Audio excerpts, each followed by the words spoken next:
estamos iniciando un estudio. Vamos a tomar más o menos 3 semanas en concluirlo. Iniciamos el día de hoy y el tema, el estudio que vamos a hacer se llama neumatología. ¿Qué quiere decir neumatología? Esta palabra está compuesta por 2 palabras en el idioma griego, que por la palabra neuma y por la palabra logos. Neuma quiere decir aliento, viento o espíritu, y logos quiere decir palabra y estudio. Entonces, neumatología es el estudio de la persona y la obra del Espíritu Santo. Amén.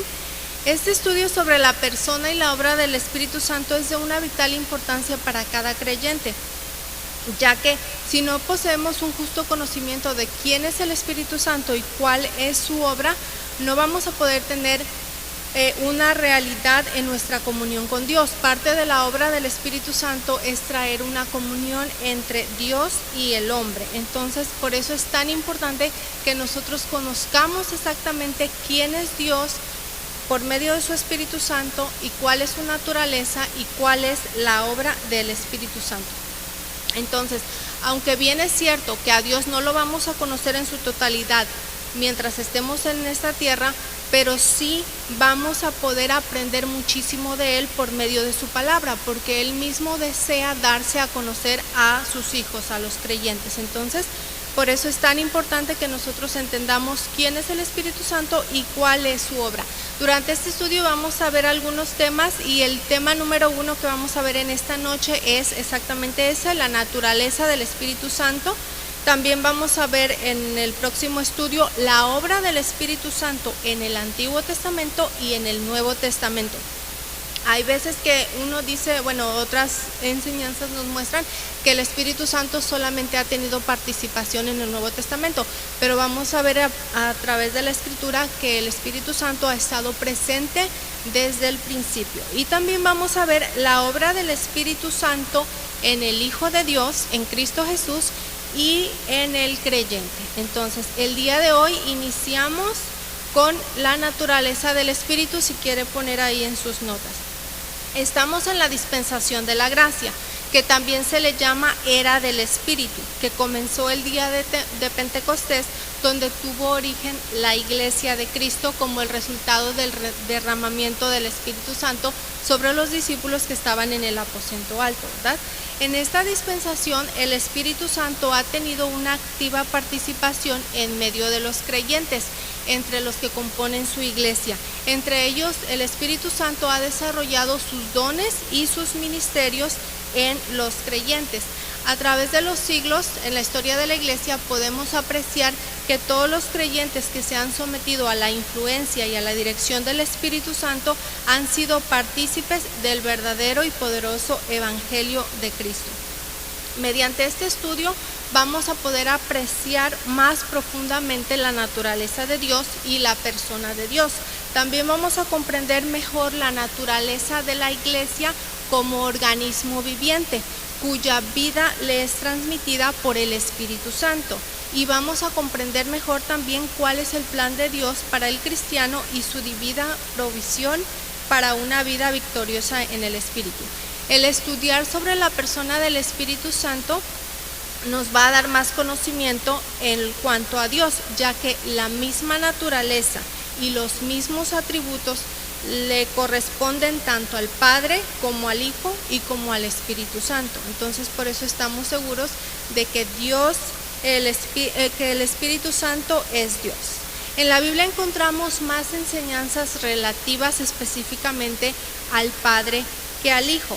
Sin embargo, encontramos la presencia del Espíritu Santo desde Génesis hasta Apocalipsis. El Espíritu Santo fue el mismo que inspiró las Escrituras y Él lo dispuso de esta manera. Fue algo que Él quiso hacer de esta manera, ya que parte de la obra del Espíritu Santo es anunciar a Cristo. Nosotros, como lo explicaba el pastor en las clases anteriores, somos cristocéntricos. Toda la Biblia, desde el Génesis hasta el Apocalipsis, enfoca a Cristo. Y de cierta manera, la obra del Espíritu Santo es traer esa luz para que nosotros podamos ver la persona de Cristo y su sacrificio a través de la Escritura. Amén. También en el ministerio de Jesús, Él hizo muchísimas menciones al Espíritu Santo a lo largo de su ministerio. Sin embargo, en la última semana, lo que conocemos como la Semana de la Pasión, el Señor mencionó muchísimas veces e hizo mucho énfasis en la venida del Espíritu Santo.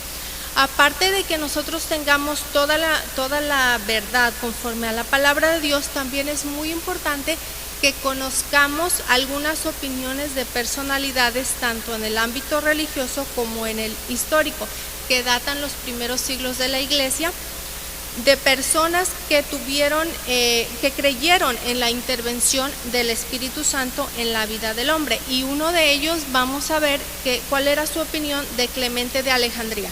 Clemente de Alejandría estuvo en el año 155 a 220 después de Cristo. Fue uno de los primeros escritores que habló sobre el Espíritu Santo en aquella época. Y él escribió lo siguiente: el Espíritu Santo es uno y es el mismo en todas partes.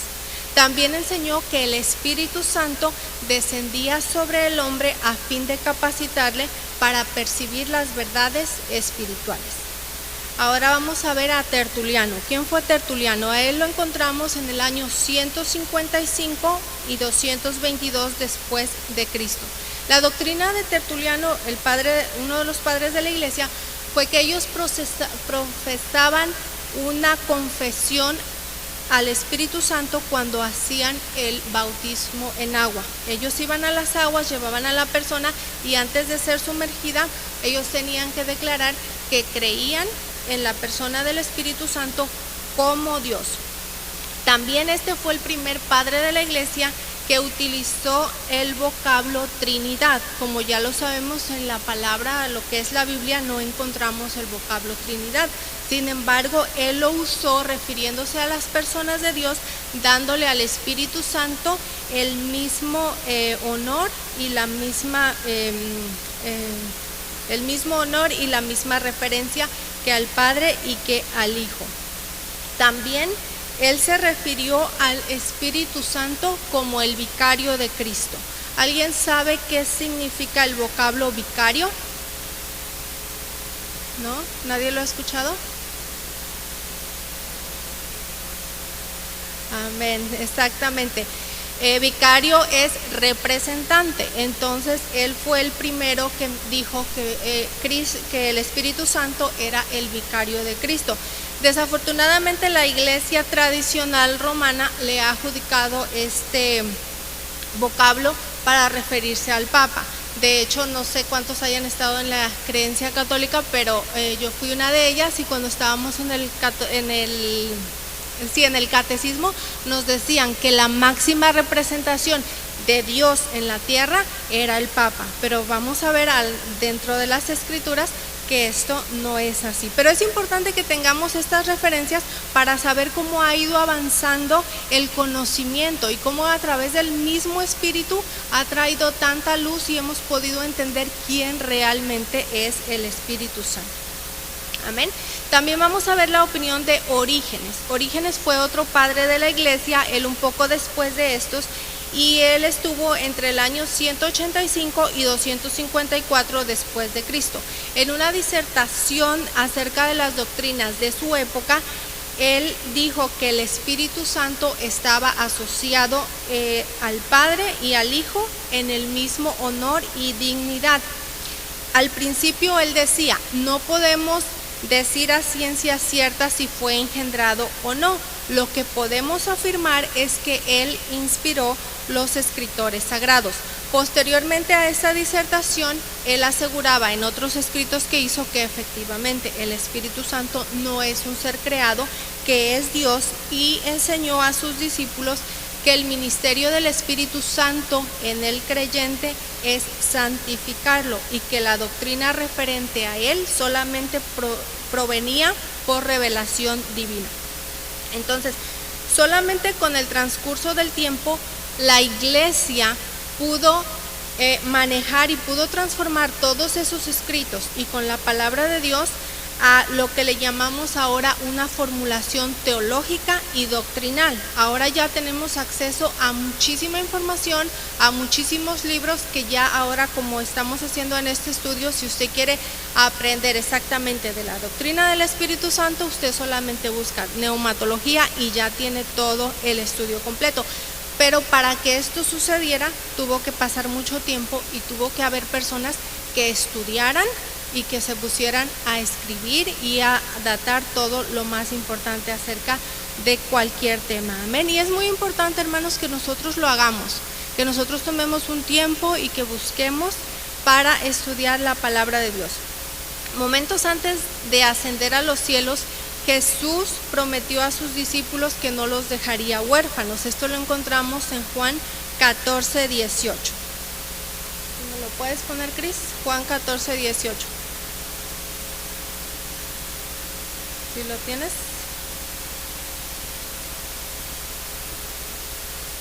¿No? Bueno, anótenlo como referencia, hermanos, Juan 14:18.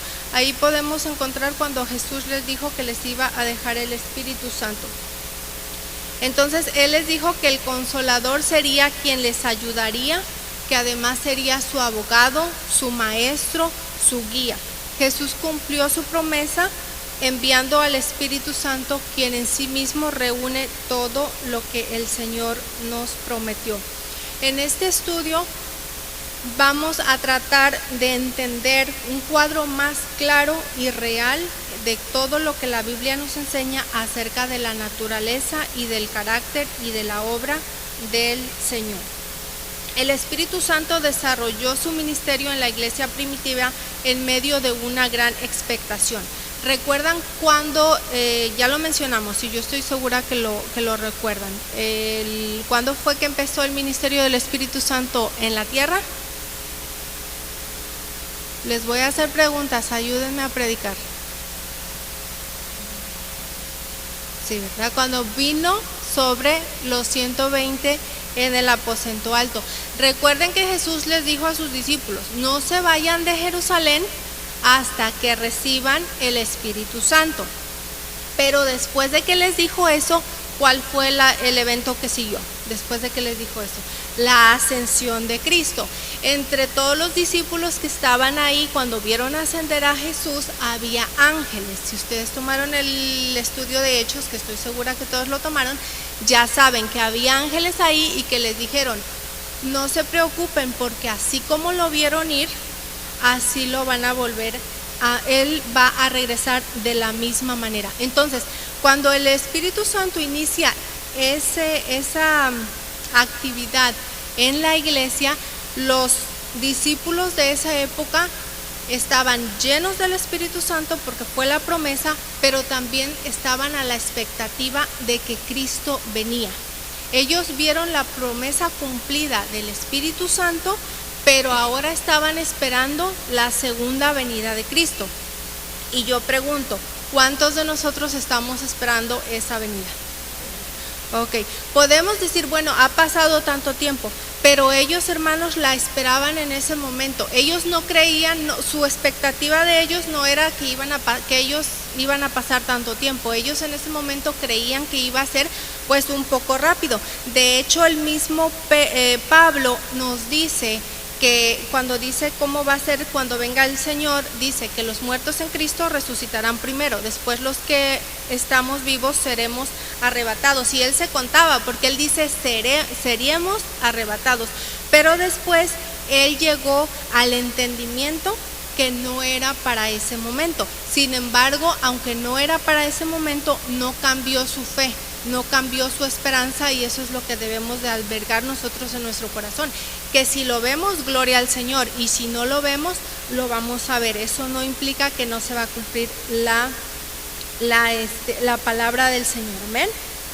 Ok, los primeros cristianos fueron motivados por esa esperanza en su corazón, y el Espíritu Santo fue quien los capacitó para poder soportar persecución hasta la muerte. Ustedes saben todo eso, ¿cierto? Ok.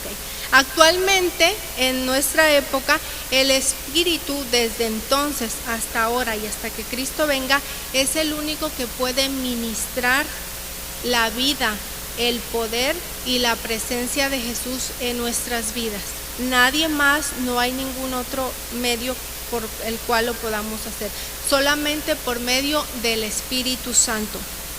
Sea que le llamemos Espíritu de Dios, Espíritu de Cristo, Espíritu de verdad, de poder, de gracia, siempre es el mismo Espíritu Santo que hace de Jesús una realidad en nuestras vidas.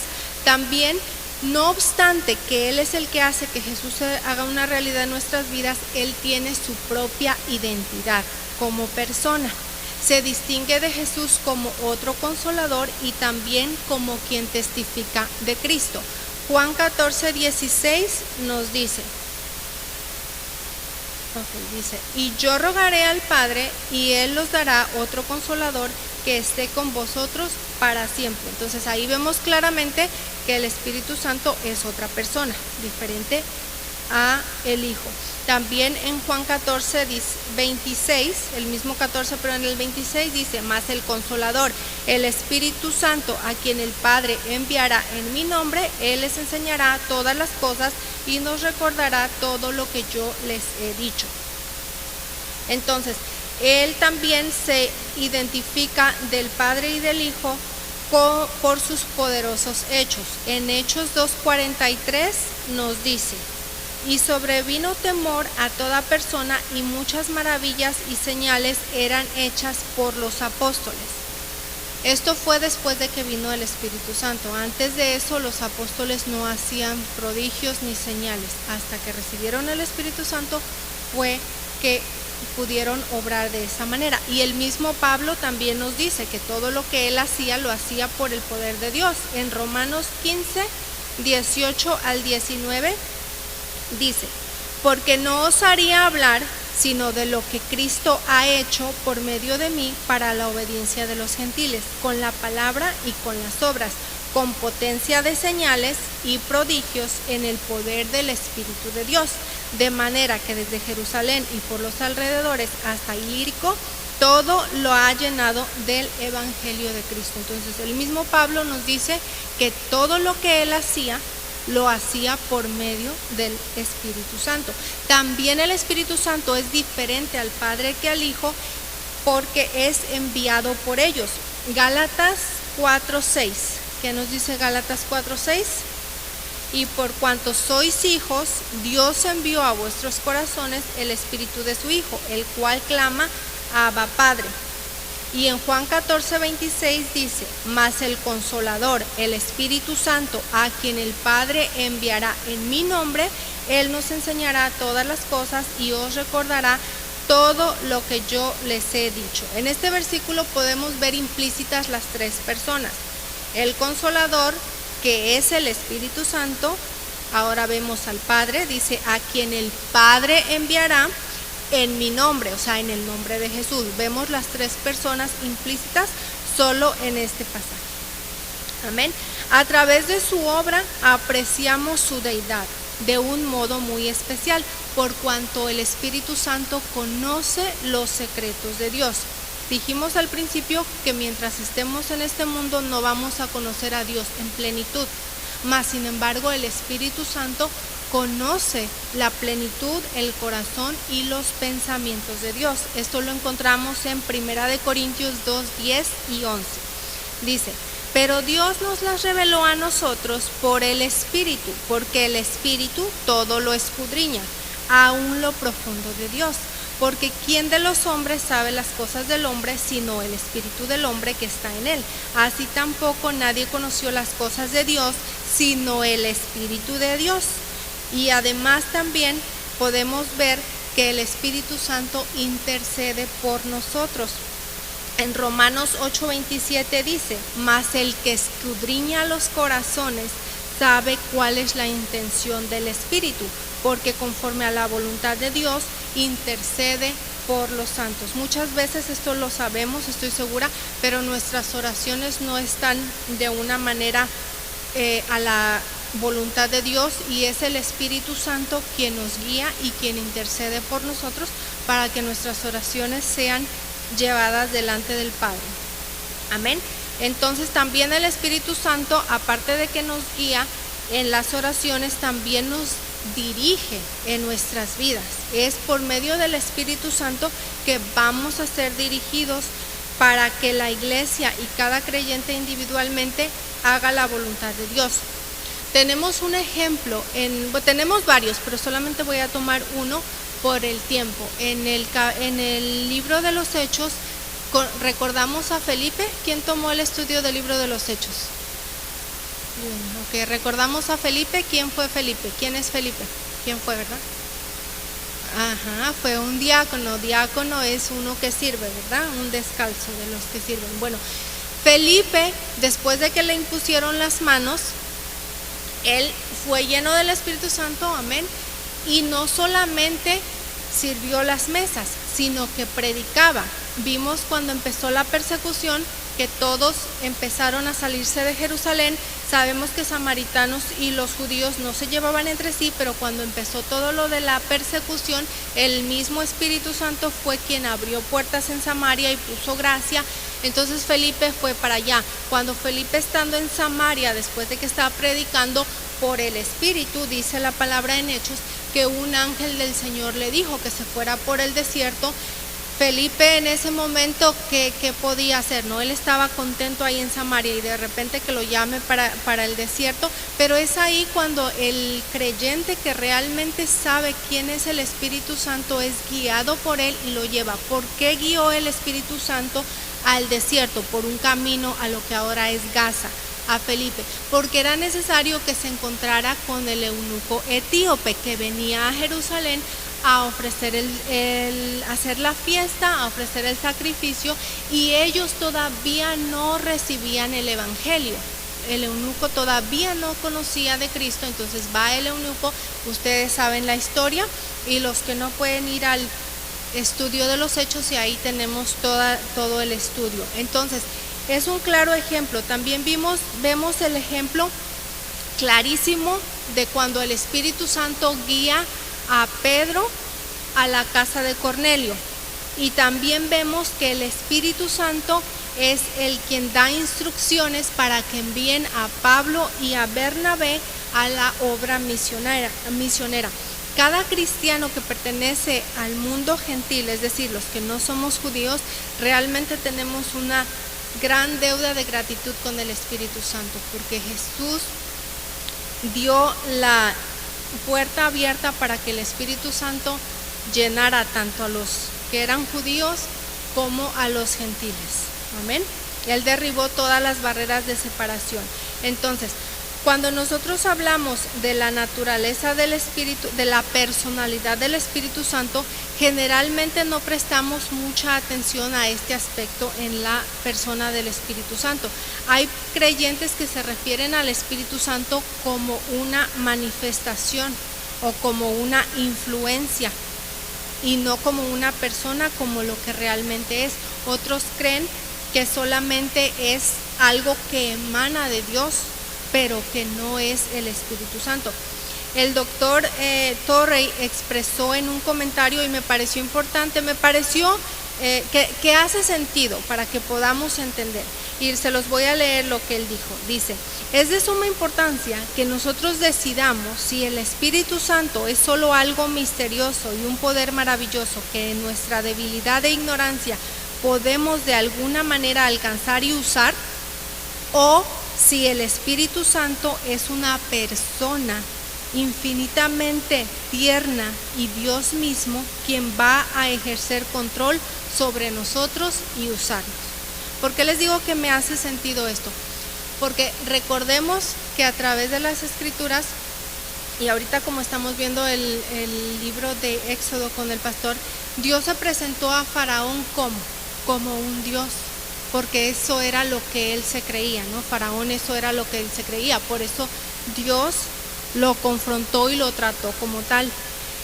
Nosotros tenemos que tener claramente quién es la persona del Espíritu Santo y quién es Dios, porque de acuerdo a cuál sea nuestra fe, a cuál sea nuestro entendimiento y a cuál sea nuestra convicción, es la manera en la que poder y el Espíritu Santo va a poder hacer morada en nuestras vidas y va a poder usarnos. Si es una fuerza, ahorita lo vamos a ver más adelante, no me voy a adelantar mucho, pero si es una fuerza, entonces no puede dirigirte. Una fuerza no te dirige, no te aconseja, no te consuela. Por ejemplo, la luz eléctrica sí sirve para muchas cosas, pero es una fuerza, una energía impersonal. En cambio, si tú permites que el Espíritu Santo de Dios te use y te llene, entonces Él te da todas las herramientas y toda la dirección que cada creyente necesita para esta vida aquí en la tierra. Amén. En el transcurso de la historia de la iglesia, se caratuló de herejes, es decir, se tenía por herejes a unas sectas que se empezaron a levantar. Entre ellos tenemos a los arianos, a los sabelianos y a los socinos. ¿Qué era lo que enseñaban estas personas? Estas personas también se consideran, entre comillas, padres de la iglesia porque fueron unos de los primeros pioneros después de Jesús. Sin embargo, no están sus enseñanzas dentro del canon y no se tienen como canonizadas, no están canonizadas, sino que son herejías, lo dijimos aquí. ¿Qué era lo que estos hombres enseñaban? Exactamente eso, que el Espíritu Santo sí venía de Dios, sí provenía de Dios, pero como una fuerza. Ellos no decían que era una persona, al contrario, rechazaban esa doctrina.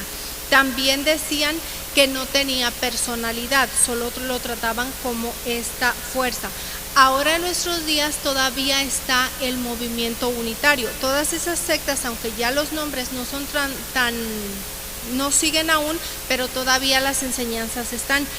En nuestros días se llama el movimiento unitario. ¿Qué dice el movimiento unitario? Un solo Dios, solo ven a Dios, a Jehová como el Padre, pero desechan al Hijo.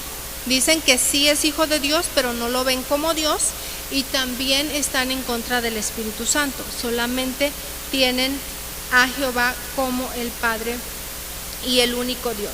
Y cuando hablamos de personalidad, no necesariamente nos estamos refiriendo a un cuerpo físico, un cuerpo que tiene ojos, boca, no necesariamente. El Espíritu Santo es una persona, pero por ser espíritu no posee un cuerpo físico, porque no está en un cuerpo visible, pero es una persona completa. Son 4 los componentes esenciales que constituyen la personalidad de un ser. ¿Alguien sabe cuáles son? Repita conmigo. Número 1, intelecto. Ok, intelecto. Número 2, ¿quién sabe? ¿No? Sensibilidad. Número 3, voluntad. Y número 4, conciencia moral. Entonces dijimos intelecto, sensibilidad, voluntad y conciencia moral. Vamos a ver si el Espíritu Santo posee todo esto. Okay. Vamos a ir a Juan 14, 26. Dice, mas el Consolador, el Espíritu Santo, a quien el Padre enviará en mi nombre, Él os enseñará todas las cosas y nos recordará todo lo que yo les he dicho. Aquí vemos claramente que si el Espíritu Santo nos va a enseñar es porque sabe, porque tiene mente, porque puede enseñarnos a todos los creyentes. Entonces, esta es la cita. Ahora vamos a ver sensibilidad. ¿Qué quiere decir sensibilidad? Es la capacidad de sentir, obviamente, ¿verdad? Vemos en las Escrituras en Romanos 15:30 que nos dice, lo tenemos, Romanos 15:30. Dice, pero os ruego, hermanos, por nuestro Señor Jesucristo y por el amor del Espíritu, que me ayudéis orando por mí. También en otra parte de la Escritura dice que no contristemos al Espíritu Santo. Contristar quiere decir entristecer. Entonces todo eso, ahí en todas esas características del Espíritu Santo podemos ver claramente que Él es sensible. Y voy a hacer un paréntesis, sensibilidad del Espíritu Santo, aunque Él siente, tiene amor y es contristado, como su naturaleza es divina, no le causa lo que a nosotros nos causa, ¿ok? Cuando a nosotros nos entristecen, ¿qué es lo que hacemos? No, pues ya no te hablo, pues ya no quiero saber nada de ti, o me siento y luego me tienen que andar rogando. No, al Espíritu de Dios no le pasa eso, porque Él es Dios. Sí se entristece, pero Él no reacciona como reaccionamos nosotros. Eso es algo que tenemos que tener bien presentes, porque Él es Dios en su plenitud y Dios es fiel. Amén.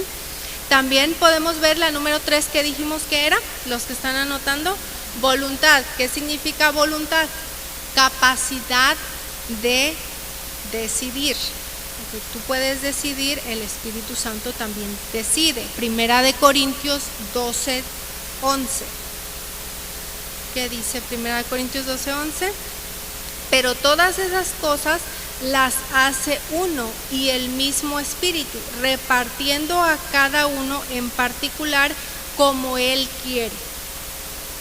Aquí vemos claramente que todos los dones, está hablando de los dones en el contexto, el Espíritu Santo reparte dones y reparte todo y da todo lo que da como Él quiere. En otra parte de la Escritura dice, no es del que quiere ni del que corre, sino del que Jehová tiene misericordia. Entonces el Espíritu Santo es el que decide cómo te va a capacitar, cómo te va a usar, en qué área de la iglesia tú vas a servir, y Él tiene la capacidad de decidir. También tiene conciencia moral, dijimos la número 4, ¿verdad? Conciencia moral. ¿Qué significa conciencia moral? Capacidad de conocer el bien y el mal. Amén. Gracias, hermana Cristina.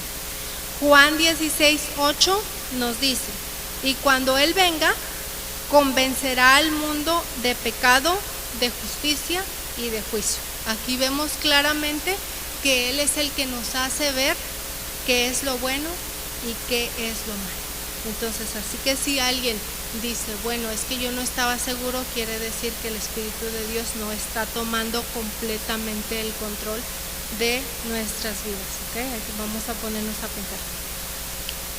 El Espíritu Santo cumple con una misión que se requiere de personalidad, como lo dijimos anteriormente. Todas estas citas y todo esto que hemos visto está totalmente comprobando que esas doctrinas que dicen que el Espíritu Santo es una fuerza o es solo una energía, estamos comprobando que realmente no lo es y que realmente es una persona.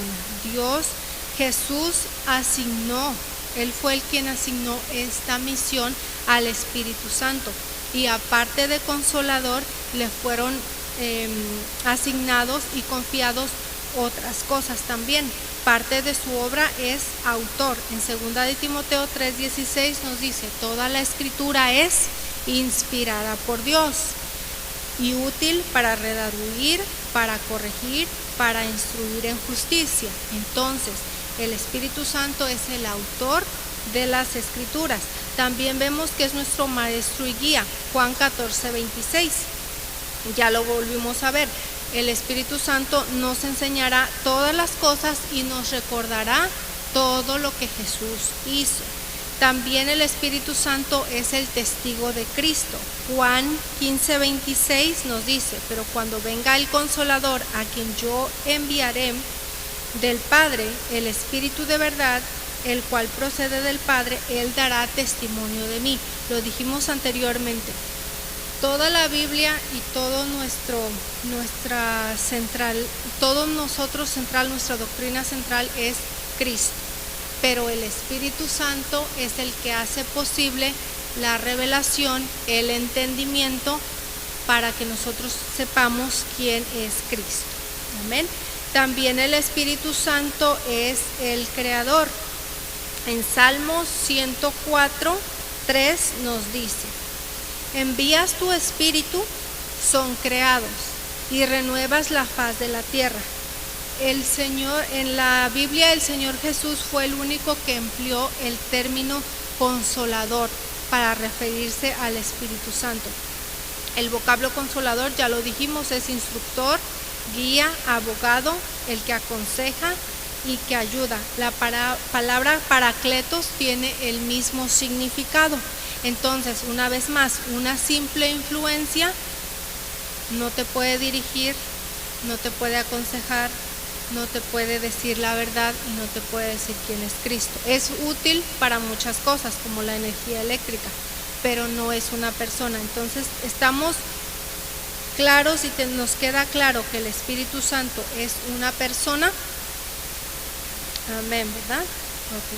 Okay. El Espíritu Santo también se identifica con otras personas. Por ejemplo, en el bautismo, cuando Jesús les dijo, Mateo 28:19, aquí nos dice, y bautizándolos, ir por tanto y hacer discípulos a todas las naciones, bautizándolos en el nombre del Padre, del Hijo y del Espíritu Santo. Encontramos nuevamente las tres personas implícitas en el texto. Y en 2 de Corintios, esto nos lo dice Pablo, 2 de Corintios 13:14 dice, la gracia del Señor Jesucristo, el amor de Dios y la comunión del Espíritu Santo sean con todos vosotros. Entonces, podemos tener varias citas que nos llevan al mismo punto, donde vemos claramente la personalidad del Espíritu Santo.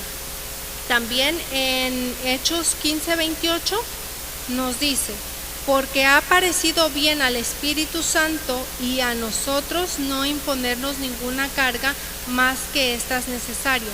Aquí estamos en el contexto, era cuando estaban decidiendo, ¿verdad?, de que si los gentiles que se habían convertido al cristianismo, qué era lo que tenían que hacer, que si se tenía que circuncidar, que si tenían que hacer todos los ritos religiosos, que si tenían que hacer todo eso.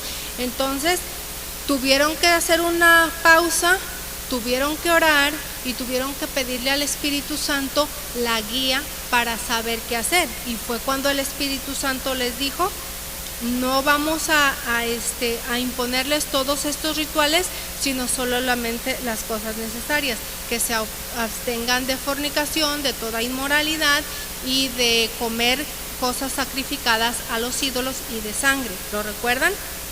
Amén, ¿verdad?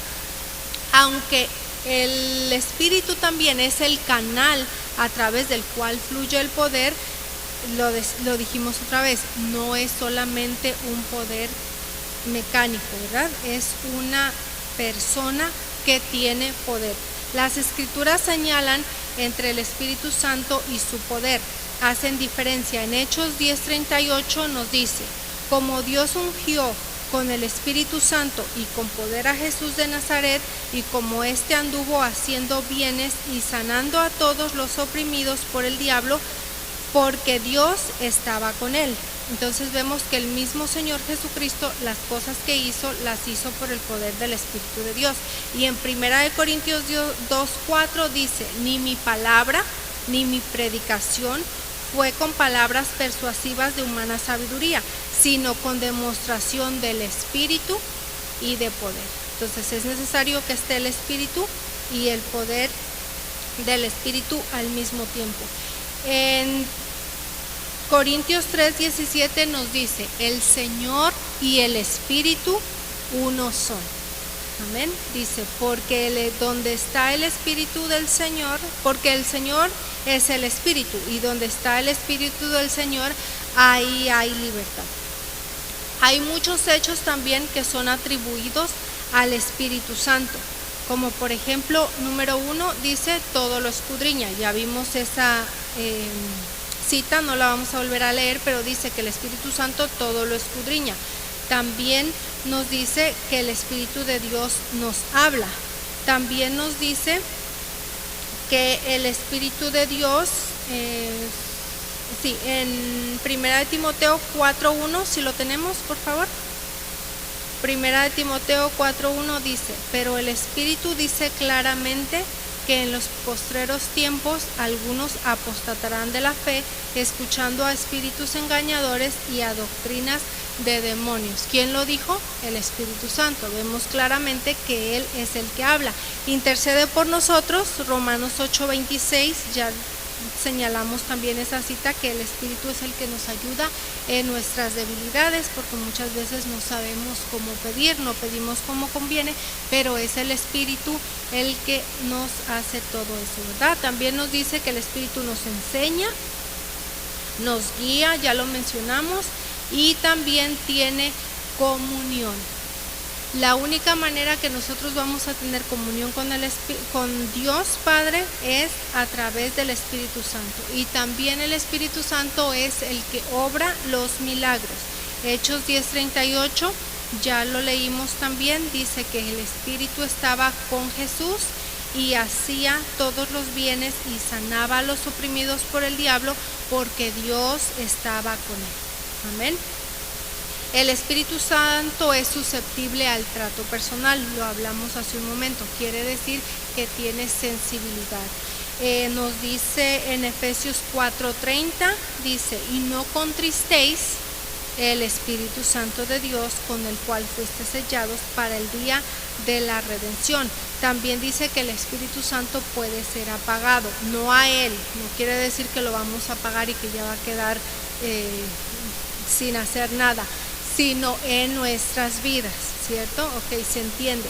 Y en 1 Tesalonicenses 5:19, Pablo le escribe a Timoteo, le escribe a los tesalonicenses, dice, no apagues el Espíritu. O sea, no es que lo vamos a apagar a él, sino que les estaba diciendo que con su comportamiento y como estaban llevando su vida, estaban haciendo que el Espíritu Santo no obrara de la manera que tenía que obrar y que no estuviera en sus vidas, ¿verdad? También nos dice que el Espíritu Santo puede ser resistido. En Hechos 7:51 nos dice, duros de cerviz e incircuncisos de corazón y de oídos, vosotros resistís siempre al Espíritu Santo, como vuestros padres, así también nosotros. ¿Qué significa resistir al Espíritu Santo?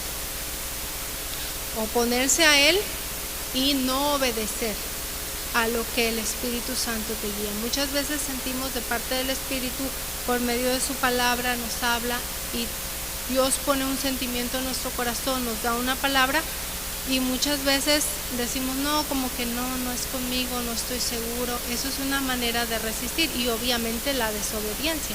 Siempre y cuando nos opongamos a lo que dice la palabra de Dios, estamos oponiéndonos al Espíritu Santo. Entonces podemos concluir que el Espíritu Santo es una persona, que es Dios y que es el mismo Dios que lo envía para que nos capacite para la tarea que tenemos como cristianos en el cuerpo de Cristo. Amén. Los creyentes podemos disfrutar de una comunión con humildad al Espíritu, podemos someternos bajo su control y Él puede usarnos grandemente. Amén. Ahora vamos a ver algunos nombres del Espíritu Santo. ¿Sabían que en la Biblia se refieren al Espíritu Santo con diferentes nombres? Número 1, la hermana Cristal sí está atenta, ¿verdad? Ok, el Espíritu de Dios en 1 de Corintios 3:16 a 3:16. ¿Qué nos dice? ¿No sabéis que sois templos de Dios y que el Espíritu de Dios mora en vosotros? Entonces es el mismo Espíritu, pero le damos varias referencias, ¿verdad? También en Génesis 1:2, ¿qué nos dice Génesis 1:2? Y la tierra estaba desordenada y vacía, y las tinieblas estaban sobre la faz del abismo, y el Espíritu ¿de quién? De Dios se movía sobre la faz de las aguas. Este nombre, Espíritu de Dios, realza su origen, su carácter y su poder divino, porque está hablando de Dios, viene del Padre. Podemos ver el carácter de Dios en él y podemos ver el poder divino en el Espíritu Santo. También podemos ver que el Espíritu Santo tiene atributos divinos. Es eterno, es omnipresente, es omnipotente y es omnisciente. Vamos a ver primero eterno. Hebreos 9:14.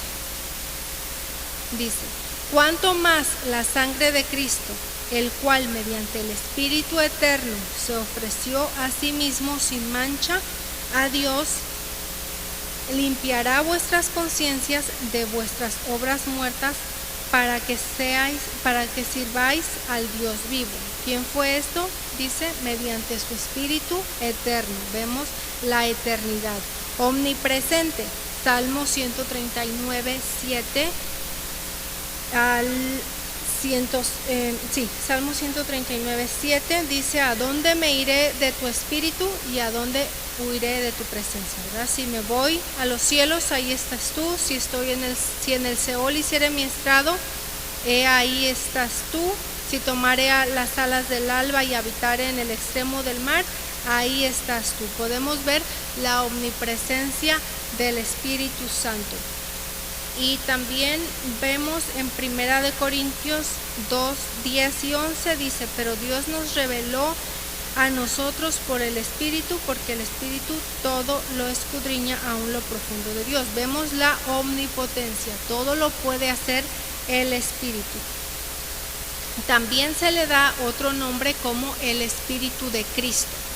¿Por qué se le llama Espíritu de Cristo? En Romanos 8, 9 nos dice: mas vosotros no vivís según la carne, sino según el Espíritu, si es que el Espíritu de Dios mora en vosotros. Y si alguno no tiene el Espíritu de Cristo, no es de él. Entonces vemos claramente aquí que se le da el nombre del Espíritu de Cristo. Y vamos a ver unas razones por las que se le da este nombre, porque Dios lo envía en el nombre de Cristo. Ya vimos, no vamos a ver la cita, solo anótela el que esté anotando. Juan 14, 26 dice que el Consolador, el Espíritu Santo, a quien el Padre enviara en su nombre, Él enseñaría todas las cosas. También Cristo imparte su vida divina a través del Espíritu Santo. Y también su principal interés del Espíritu Santo es glorificar a Cristo. Juan 16, 14 nos dice esto: Él me glorificará porque tomará de lo mío y os lo hará saber. El Espíritu de vida, también se le llama el Espíritu de vida. Dice en Romanos 8:2, dice: porque la ley del Espíritu de vida en Cristo Jesús me ha liberado de la ley y del pecado de la muerte. Una función muy importante del Espíritu Santo es dar vida, tanto en lo natural como en lo espiritual. El Espíritu es el que transmite y el que da vida a todo nuestro alrededor. También se le designa con el nombre de Espíritu de verdad. El mismo Jesús nos dice en Juan 16, 13: pero cuando venga el Espíritu de verdad, Él los guiará a toda la verdad, porque no hablará por su propia cuenta, sino hablará todo lo que oyere y os hará saber todas las cosas que han de venir. Entonces es el Espíritu de verdad, el Espíritu de Dios, el Espíritu de Cristo, el Espíritu Santo.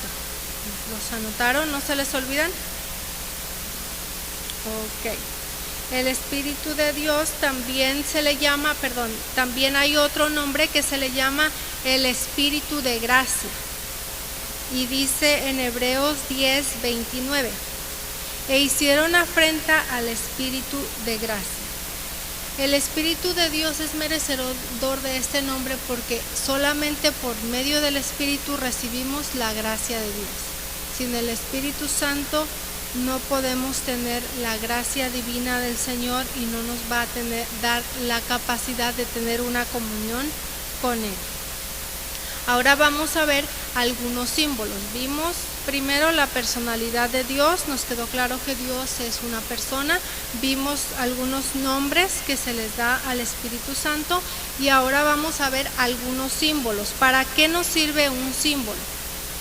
Un símbolo nos ayuda a comprender mejor la manifestación y la obra del Espíritu Santo. Aunque nuestro léxico es bueno, pero muchas veces no podemos decir exactamente con palabras, y por eso en la Biblia se utilizan mucho los símbolos. El primer símbolo que vamos a ver es el agua. cuando ustedes vean un símbolo del Espíritu Santo, que es el agua, vamos a ver por qué dice que es el agua. Juan 7, 37 y 39. Juan 7, 37 al 39. Ok. El Señor Jesucristo en el último día de la gran fiesta judía se puso de pie y dijo en voz alta, que dijo: si alguno tiene sed, venga a mí y beba. El que cree en mí, como dice la Escritura, de su interior correrán ríos de agua viva. Esto dijo del Espíritu que habían de recibir los creyentes, porque aún no había venido el Espíritu Santo. Porque no había venido el Espíritu Santo, ahí mismo lo dice, porque Jesús no había sido glorificado. Entonces vemos claramente en este pasaje que el mismo Jesús puso ese simbolismo, que el Espíritu Santo es como el agua que está en nosotros. En Juan 4:14 también dice: mas el que bebiere del agua que yo le daré no tendrá sed jamás, refiriéndose nuevamente al Espíritu de Dios. Cuando nosotros recibimos el Espíritu de Dios, cualquier sed por todas las cosas de este mundo se termina, porque el Espíritu de Dios es el que llena nuestras vidas. Algunas de las características del agua natural que podemos ver para entender este símbolo es que, pues, número 1, quita la sed. Juan 14:4 es lo que ya dijimos, que el que bebiere del agua y del Espíritu que le va a dar el Señor no va a tener sed jamás, ¿verdad? También el agua refresca. Salmo 23:2 dice: en lugares de delicados pastos me harás descansar, junto a aguas de reposo me pastorearás. Cuando el Espíritu de Dios está en nosotros, podemos tener ese reposo, podemos tener ese descansar. También el agua torna fértil a la tierra estéril. En Isaías 44:3 nos dice: porque yo derramaré agua sobre el sequedal y ríos sobre la tierra árida, y mi espíritu derramaré sobre tu generación y mi bendición sobre tus renuevos. Vemos claramente otra propiedad del agua. Ahora también el agua purifica, es decir, limpia. En Tito 3:5 nos dice: nos salvó no por obras de justicia que nosotros hubiéramos hecho, sino por su misericordia, por el lavamiento de la regeneración y por la renovación del Espíritu Santo, ¿verdad? También también el agua que hace, produce fruto y produce plantas, ¿cierto? Entonces en Gálatas 5:22 y 23, ¿qué nos dice? Mas el fruto del Espíritu es amor, gozo, paz, paciencia, benignidad, fe, bondad, amén, fe, mansedumbre y templanza.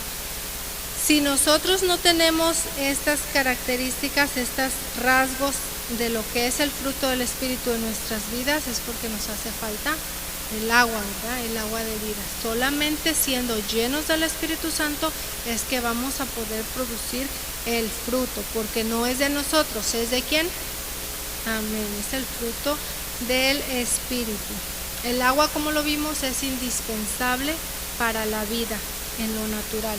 De la misma manera, el agua es el Espíritu de Dios, es indispensable en nuestras vidas.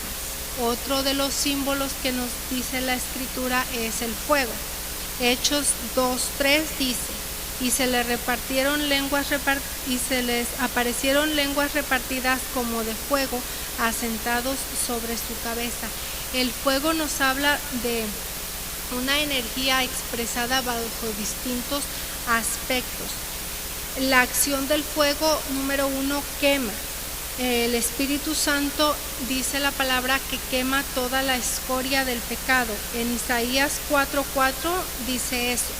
Cuando el Señor lave las inmundicias de las hijas de Dios, de Sión, y limpie la sangre de Jerusalén en medio de ella con espíritu de juicio y con espíritu de devastación. Entonces el fuego del Señor es el que quema todo lo malo, todo el pecado, todo lo inmundo que está en la vida del creyente a través del Espíritu Santo es quemado, ¿verdad?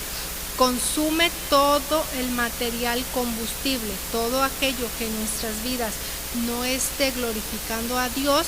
Cuando el Espíritu de Dios está en nosotros, va a ser quemado, va a ser devastado. Y también limpia, también el fuego se utiliza para limpiar, para separar, para purificar. Muchos metales, como por ejemplo el oro, tienen que ser, cuando están con otros metales, con tierra y con todo eso, para ser purificados, y para sacarlo, el oro puro se tiene que pasar por el fuego literalmente hasta que se derrite. Pero díganme, sabemos, el oro pierde su valor, pierde su esencia, no la pierde. Eso pasa con el cristiano. Cuando es sometido al Espíritu Santo y el fuego de Dios está en nosotros, la naturaleza de Dios es la que se va a quedar en nosotros, y todo lo inmundo, todo lo sucio es lo que se va a ir. Amén. Entonces también el fuego también derrite, también ilumina, lo usamos para iluminar. Y otro de los símbolos es el viento. Juan 3:8 dice: el viento sopla de donde quiere y a donde quiere, y nadie sabe de dónde viene ni para dónde está, ¿verdad? Entonces, así es el que es nacido del Espíritu. Este símbolo de viento se utiliza para la regeneración. No podemos ver visiblemente al Espíritu en nuestras vidas, estamos conscientes de eso, pero sí podemos ver a una persona que ha sido transformada por el Espíritu. Sí podemos ver un cambio de dirección, un cambio de vivir, un cambio en todas las áreas de su vida. No podemos ver cómo es esa obra, no la podemos ver físicamente, el Espíritu Santo trabajando, pero sí podemos ver el resultado, ¿verdad? Así es como el viento, ¿de dónde viene? Pues no solamente vemos que las cosas se mueven, vemos que está pasando algo, pero no podemos percibir exactamente dónde está y hacia dónde va, ¿verdad? Entonces también el viento transmite poder. Lo vimos en Hechos 2:2 y dice: y de repente vino del cielo un estruendo como de un viento recio que sopló, el cual tocó toda la casa donde estaban sentados. Entonces vemos el poder que trae el viento. El viento también reanima el fuego. Si nosotros tenemos una fogata y se está queriendo apagar y le ponemos un poco de viento, ese fuego se reanima. Exactamente lo mismo, el Espíritu Santo interviene en nuestras vidas con ese poder y nos da la fuerza y nos capacita para que sigamos en el fuego del Espíritu Santo.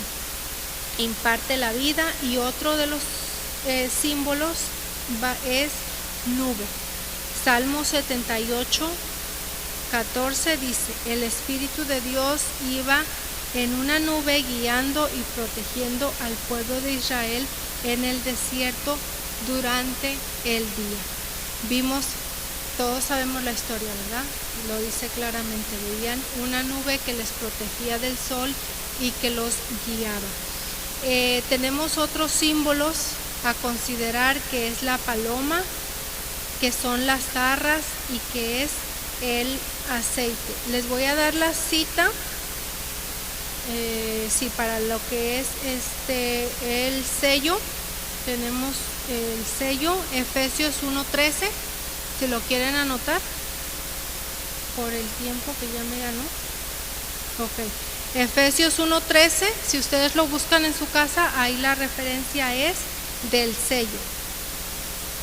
El aceite es Hebreos 1:9.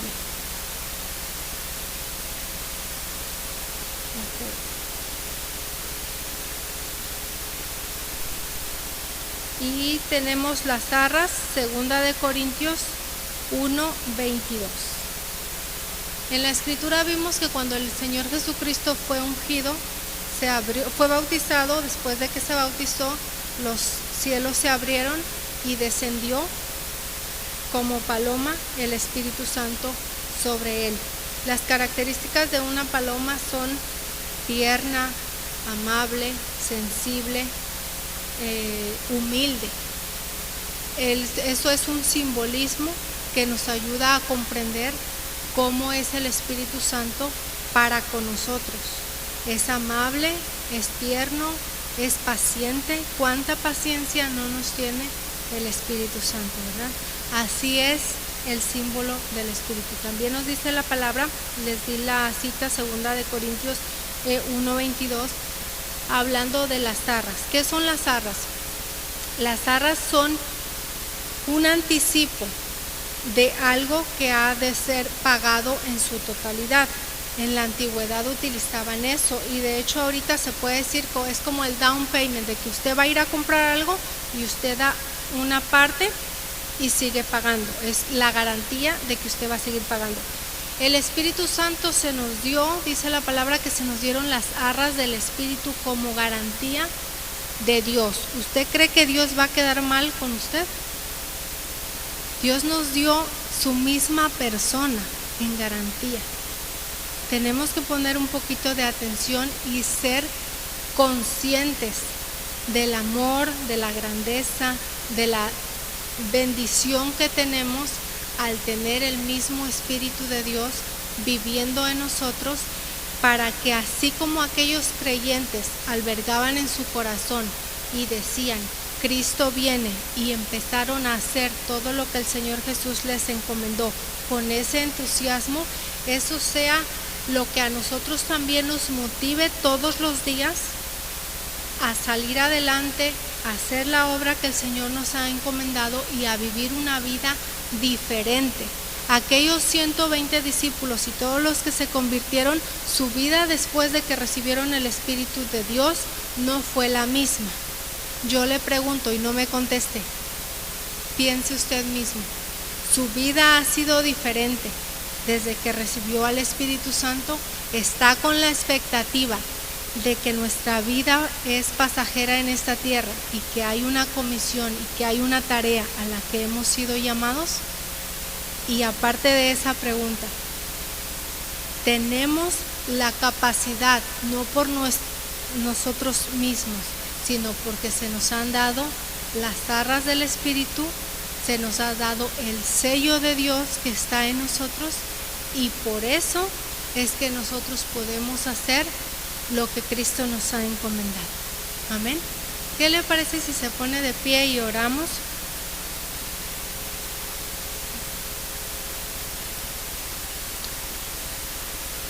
Dios Todopoderoso, te damos tantas gracias por tu palabra.